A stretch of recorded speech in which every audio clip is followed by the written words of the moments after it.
like out there doing stuff. Do you know what I mean? Just to kind of find your thing. Going. Yeah. Just to find my adrenaline rush again. Anyway, thank you for listening to that nonsense. We are live on Be Kind, No Excuses. My name's Ree Pearson. Thank you to anybody who's watching live, and thank you to anybody who's watching on a replay or who's watching on YouTube. Hello, YouTubers. I'm getting good at this YouTube thing. I'd like to introduce you to Terri Lee-Shield this evening, but first of all, I'm going to tell you who I am, what I'm doing. As I said, I'm Ree. I live in Whitley Bay on the seaside, which is very nice. Great privilege for me to be able to live here at last. After working my way to the beach all my life, I've eventually managed to get a seafront property. Hey! And what I do is I have written a book called Be Kind, No Excuses, which is a guide for teenagers and their parents and any professionals who would please read it, to give them the heads up on abuse that starts before abuse starts in intimate relationships. So the underlying, under the radar, subtle kind of behaviours. Hello, Portia. The subtle kind of behaviours that lead to abuse. Now, for anybody who knows me, they'll know that I don't believe you get into a relationship that then becomes abusive. I believe that you get into a relationship with somebody who's going to abuse you, and that's what they're going to do. And they start doing that right from the very beginning. So if you read my book and analyse it, which is what I've done, I've actually analysed 5 stories, and those stories indicate that people who come into relationships to abuse it just do it right from the word off. And in one case, actually within 15 minutes of meeting the person that they went on to abuse, which is absolutely horrific. So please have a read of that if you haven't read it already.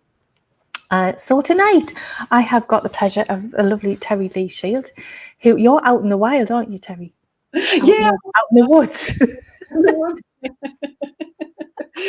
Literally just got myself here.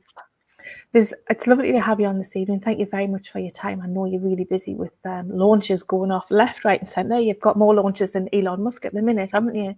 Absolutely fantastic. So Terri, for everybody who's watching and everybody who's listening in, please can you tell us who you are and how you got to be doing what you're doing? Right. Well, hello, I'm Terri. I actually I'm a designer of sorts. I design spaces for authentic connection expression. And I do that in a couple of different ways. So I've got physical projects that I run, and I've also got online spaces that I run, and I do a bit of writing. And it all links together for me. So I originally had a design background and started doing land projects and working with the community. And throughout that, it was actually highlighted in me.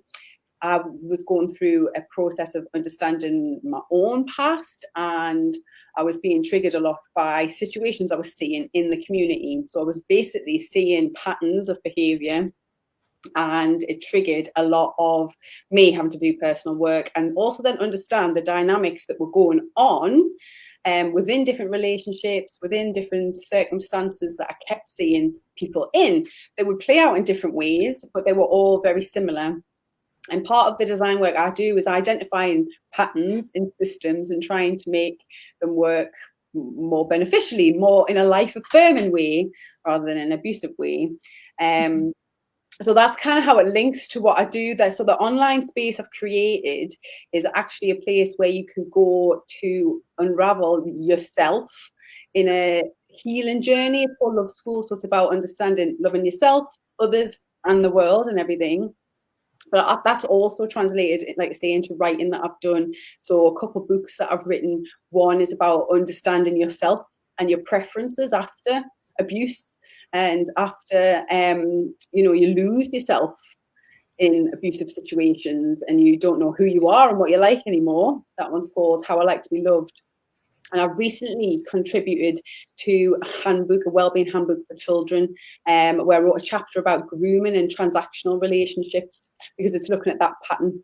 Because actually, I think the patterns that we potentially might go through as children, whether they're conscious or unconscious, actually open us up to grooming scenarios and then open us up again to becoming into abusive situations as adults, because we can't see what's going on, and we don't know how to necessarily assert or defend ourselves if we've gone through this process. And we don't understand the transactional relationship. We don't know how to set boundaries in that and how to hold ourselves, you know, in our integrity in it.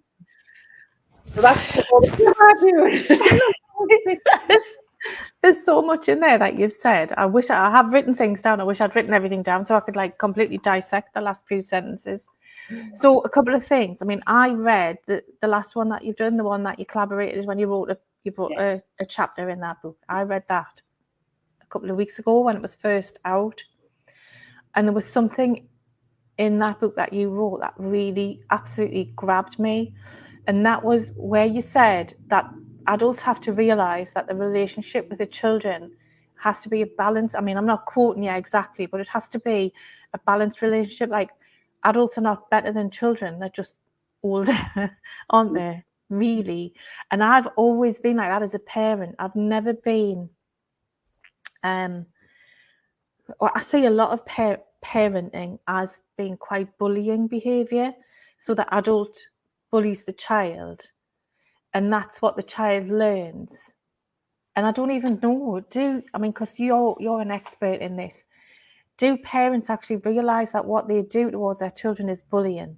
Do they know? I don't think so.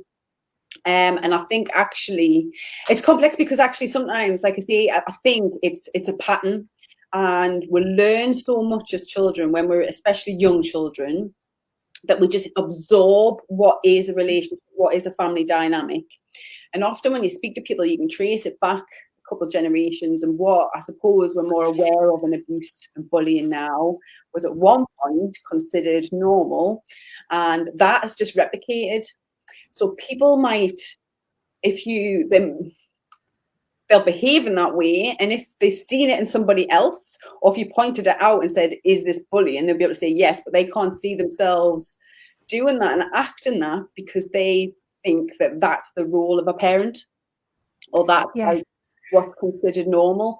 And that's what I find most interesting, is that we can often just perpetuate these patterns of that go undetected almost, even by people who consider them caregiving adults or parents. Yeah. They don't even realize what they're doing. And then because it's not highlighted, and we don't highlight it in each other as adults, because that's another thing that happens, then it actually then leaves the child really susceptible. Yeah. You know, different forms of grooming, because then they can't see the patterns and they consider that normal. They take it on, and they become trapped in that. They can become trapped. So that's a really important thing to get across to parents, isn't it? That by behaving in this way as the I am in charge adult, and sometimes obviously you have to be in charge as the adult, but you know what I mean, in this sort of taking the role as you're the most important person. For me, my children are more important, and I always have had respect for my children, even from them being tiny. Yeah. But I think it's really important that parents know that their parenting, in some cases, can leave their children vulnerable. Am I right? Yeah. Leave their children vulnerable to more abusive relationships because of how they have taught their children to behave. Yeah, because it's all Is linked. that right? Because especially as a child, they don't necessarily have the same cognitive ability to understand the power dynamic. And especially if we're affirming ideas like, well, I'm in charge, I'm the boss, you do as you're told.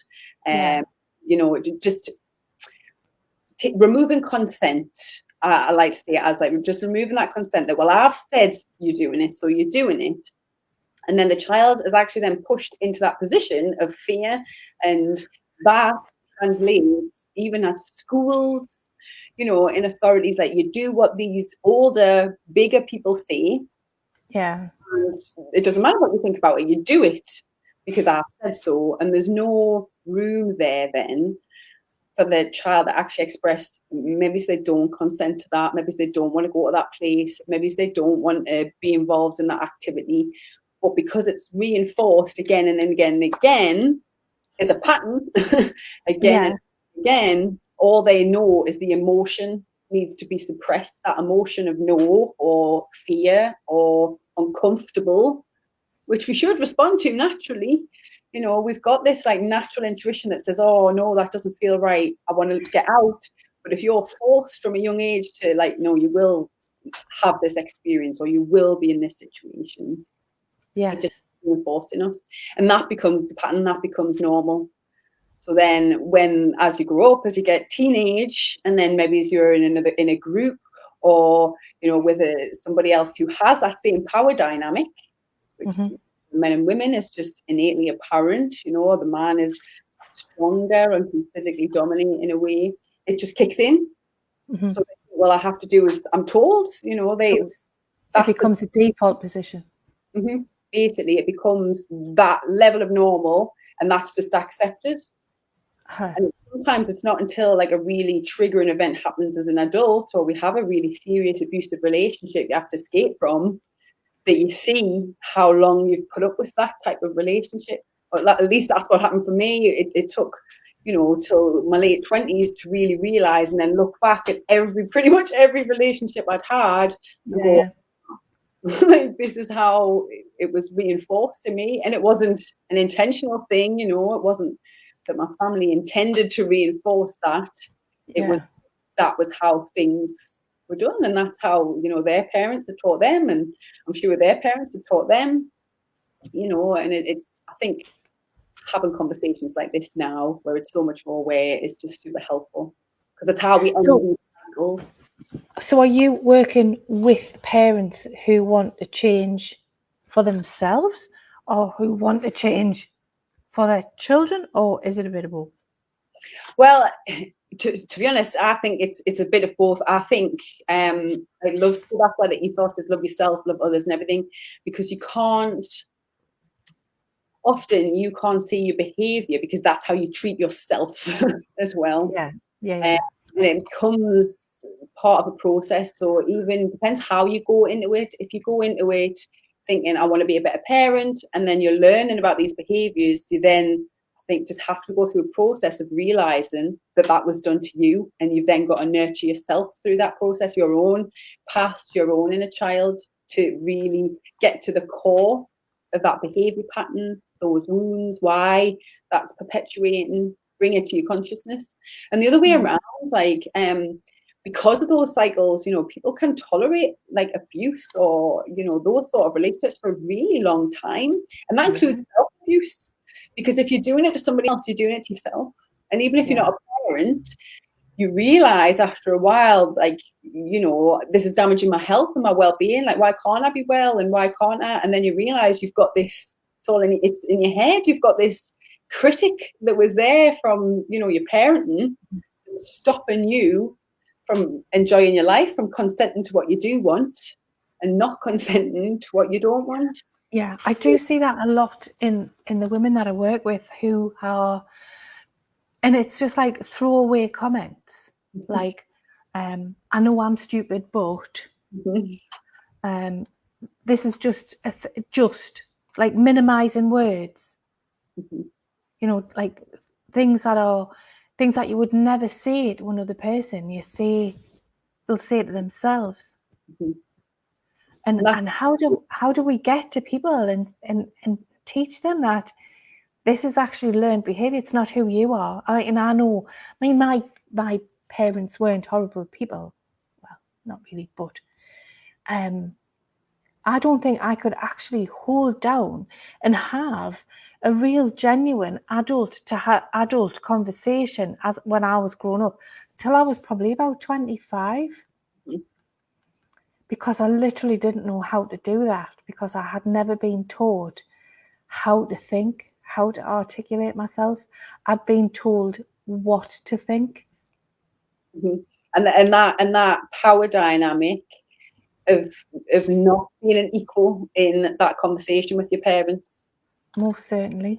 And that just straight away to anyone older or anyone with a similar sort of energy or anything like that, to your parents, it just translates. It just straight away, like, oh, this is how I behave in this scenario, and we just behave that way. Yeah, I mean, by the time I was 25, I'd been married and divorced already. Mm-hmm. So And I had gone through that relationship, and I could not articulate myself to my husband. And we're friends now, and it's fine. But there was no, I had to learn who I was. yeah, that's what the How I Like to Be Loved book is, because funny enough, one of my partners who I was in a relationship with, it was the first one I'd ever introduced to me mum, and she was really concerned, right? So after, and I didn't think about this till years later, after she first met, she says, I'm not keen to that. I don't like the way he controls it and the way he says. And I'm like, what are you on about? Like, he loves us like nobody else has ever loved us before. Like, nobody else tells us how to wear my hair or what cares if I look stupid or not. And years later, like, compared them relationships, and I went, she could see it. So this is what's really interesting. She could instantly see that she didn't want me treated like that by a man, but she couldn't see that he was treating me pretty much in the same sort of dynamic as she had, which is why I was so responsive, because he was obviously treating us that way, but I was getting the attention of a partner, which I didn't get, obviously, from my mom. And it messes, you've got to like really unpack that in your brain when you realize, like, oh, like that's why that relationship was so appealing, because it felt comfortable. But she instantly could see, and she said she warned us, but I just thought, she's got it wrong. I couldn't see at all until years later. And then I was like, as I unpicked everything and started to discover for myself, what I did want in a relationship, I could really start to see what I didn't want from all my previous ones. And it was like, I call it red flags, isn't it? It was like, oh my goodness, there were so many red flags there. But I think it's so hard to find somebody who doesn't have red flags. Yes, because we are all human and we're all subject to this. The way our society is about authority and hierarchy, and there is a layer of power dynamics and manipulation and grooming in every aspect of our society. Yeah, it's innate in it. The skill, I guess, that I've found or I've discovered, especially from really unpacking these systems and looking at that really clearly, is that you can learn how to discern when you consent to that and when you don't, and how to advocate for yourself, because we're not taught, and that's part of the problem. So the whole school system is essentially about indoctrinating children into a certain way of being, setting a certain standard of authority, because you then want them to leave school and go to work and do as they're told by a boss and pay their taxes to the government and all the rest of it. And all of that is actually layers of control. We just go along with it exactly the same as our parents, like those patterns, because that's what exists. That's what's normal. That's what's expected. That's how we get attention. That's how we get paid. That's how I can put a roof over my head. Yeah. You can see it and see the patterns. You can at least then learn when to advocate for yourself, when to say no, when to make choices that are actually a conscious choice, as opposed to just going along with something because somebody else wants you to do that. And I think that's often where we get into struggles as adults. Yeah. Where we start to suffer, can be mentally or physically, even, like the stress and the strain of making decisions that we've never really made ourselves. We've just gone along, we've just gone along. Just like do as you're told, isn't it? Just do as you're told, do as you're told. And it's like disempowering for children. And, I always give my children options, like beans or peas, not big stuff, but little stuff to empower them, to make them feel empowered. Do you want Weetabix or do you want Shreddies? Do you know what I mean? Like, giving them, went from being tiny, making decisions for themselves, although obviously I was controlling it in a way that was caring and thoughtful and looking after my child, as opposed to, that's what you're having for tea, and if you don't eat it, you'll go to bed with no supper. Stop. Supper. Crazy, isn't it? I remember my sister being sent to bed with no tea one night. My tiny, tiny sister, who was just a little dot. She's still a little dot. And I smuggled some digestives and a glass of milk upstairs the bedroom. And I remember even then thinking, how ridiculous is this? I don't even know what she's done. She wasn't naughty, like she didn't do naughty things. But whatever it was she'd done, and that's long forgotten in the past, that was perceived to have been a naughty thing. Like, really? She wasn't a naughty kid. She wasn't like, she's lovely. She's still lovely. But yeah, go upstairs and not have your tea. Like, what? Yeah. That's just not okay, is it? Well, it's not. And obviously the younger that sort of relationship dynamic, I call them, like, it's transactional, isn't it? It's like you're going to get care, you're going to get nurture and protection as long as you comply. On my terms. On my terms. If you don't comply, you don't get this. And when as we're older, we're always entering into transactional relationships. It's not a problem because we learn the skills of being clear about what we expect from that. But in a caregiving scenario, it's very different, especially like a parent to a child. When the child's dependent on your care, that should be just yeah. You know, you can't withdraw care because of non-compliance. And as an adult, if you can't handle a child who's not compliant and explain maybe why you're making different decisions, help them work through emotions if they are having emotional challenges because of a certain reason, understanding why they want to withdraw consent from a situation. You know, that's mastering being an adult. That's the skills we need to take care of children. And obviously times we all get, you know, can be overwhelmed and things like that, and things might, you know, feel like too much to go through that process. But if we don't do that, like I say, we're enforcing something that isn't fair. It's not equal on the child. You can't expect a child to have the same level of responsibility in the relationship as the adult, but you can't expect to just remove your responsibility because you don't think their behavior is appropriate because they're a child, and that's just the standard, you know, giving care to a dependent. And it's a perpetual circle, isn't it? Because people who grow up through that process then become parents who then take their children through that process. And I see that quite a lot with in abusive relationships, where the abusive parent will impose sanctions on the family, like do it my way or it's the highway. Do you know what I mean? Yeah, and that's the dynamic. That is coercive control. So coercive control is like where you're controlling people, not necessarily through overt violence, but through the implied removal of care. Well, it's like or threat. The threat, and also the removal of financial support, and the control, the control of finances, the control of work, all of that. I mean, we could sit here and talk all night. Your weapon, if that's been threatened, you know, if your basic human needs are being threatened, if you don't try, you're being coerced. You are being coerced, and that is definitely a cycle and pattern. In my book, the diagram for Maslow's hierarchy of needs is in there. Yes.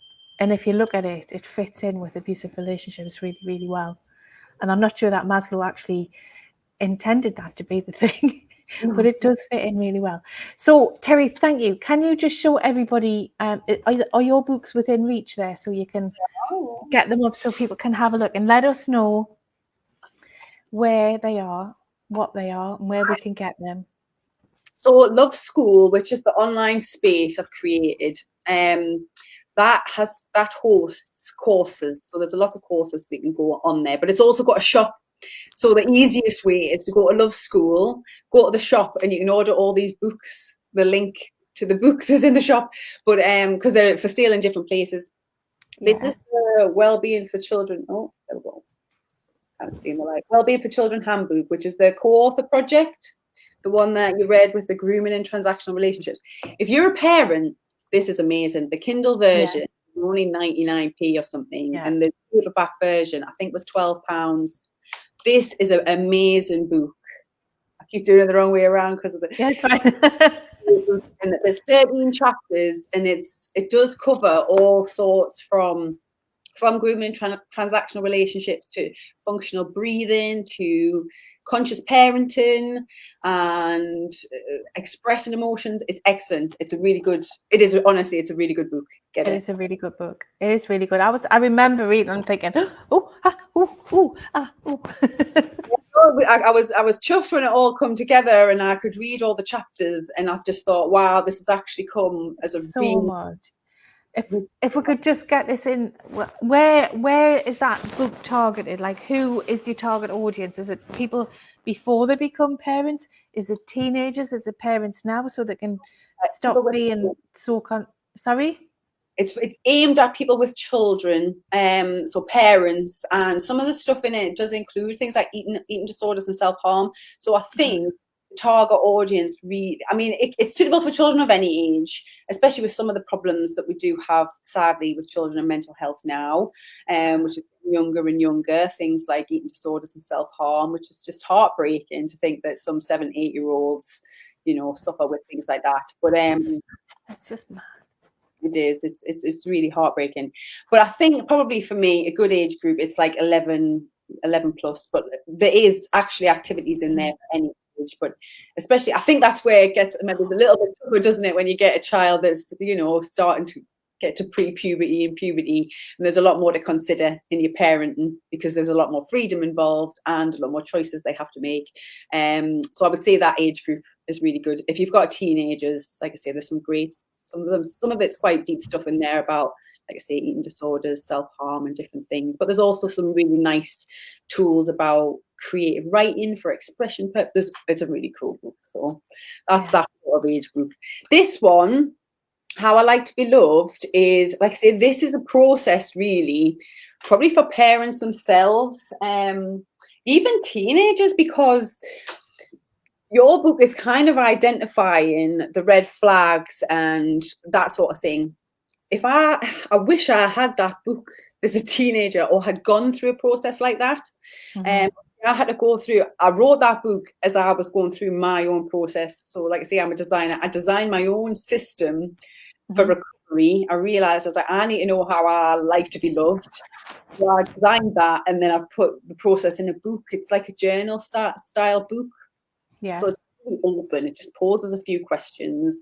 But what it does is it kind of forces you to really, well, it doesn't force you. I only use the term loosely, there's no threat of force in the book. To take some space to really consider, what do I like?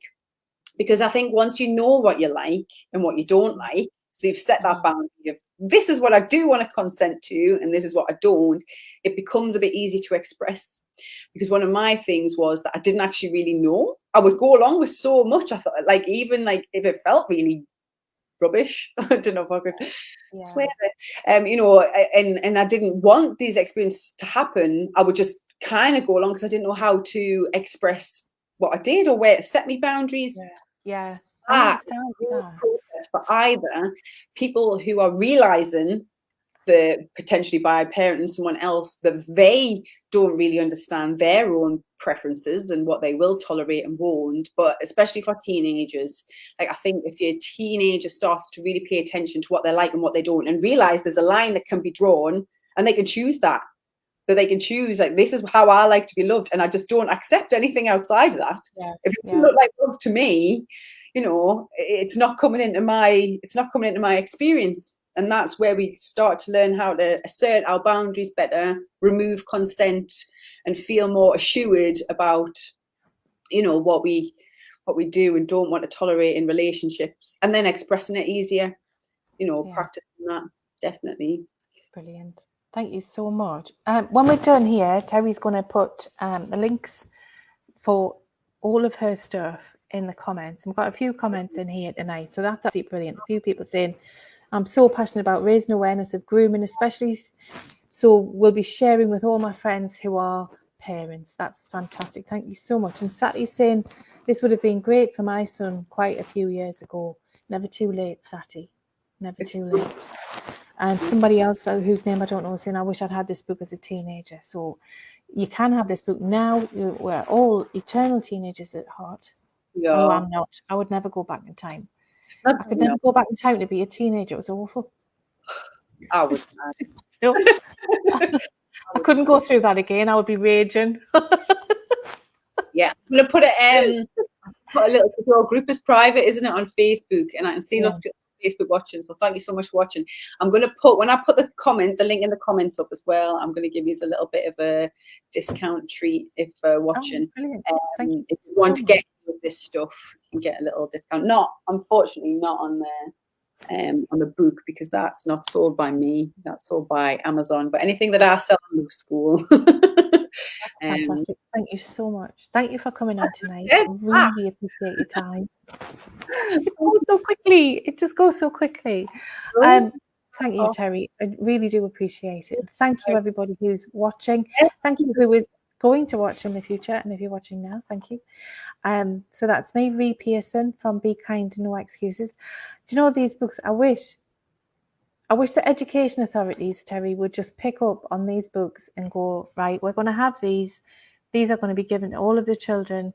And I know that the work I do, and I know that the work you do, would be so fantastic at preventing all the damage. You would, this. I mean, because I believe that you have residual DNA. So who you are is made up of all the people who've come before you and all of that stuff. So if we could just get to a point where we say, look, actually, no, this is the least damaging way to live, because there's so much damage and so much trauma gets taken. And it's so difficult at the minute, especially trying to get children on support with mental health services in the UK. I don't know what it's like around the rest of the world. I imagine it's probably worse. Trying to get children help for their mental health problems it's heartbreaking. What it is. Heartbreaking, absolutely heartbreaking. So, for people who are watching this, if you're not a parent, read it anyway. Pass it on to your friends who are parents. Pass it on to your friends who've got kids. And pass it on to your friends who haven't got kids. This is the thing, isn't it? It's like we need to draw a line and say, let's each other as a collective community. So even if you haven't got your own children, just being able to see patterns and learn ways to express and point them out without causing conflict is, again, it's another skill. And once we've heal our own wounds, our own patterns, our own inner child wounding, you can point that out to other people when they're replicating it without causing a conflict and without being triggered yourself. So we're kind of all in on it, whether you have children yourself or not. We're all connected. We are.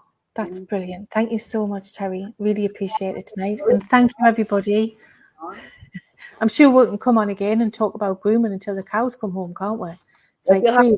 I've got a radio show, you'll have to come on that. I'll come on the show. We'll come on the show. We'll be talking forevermore. I'll get kicked off. But thank you so much. And thank you, everybody, for watching. That's all for tonight. It's the 3rd of May. Now, you know what day tomorrow is, don't you? But let's not say it out loud. See you later. Speak soon. Take care, everybody. Good night.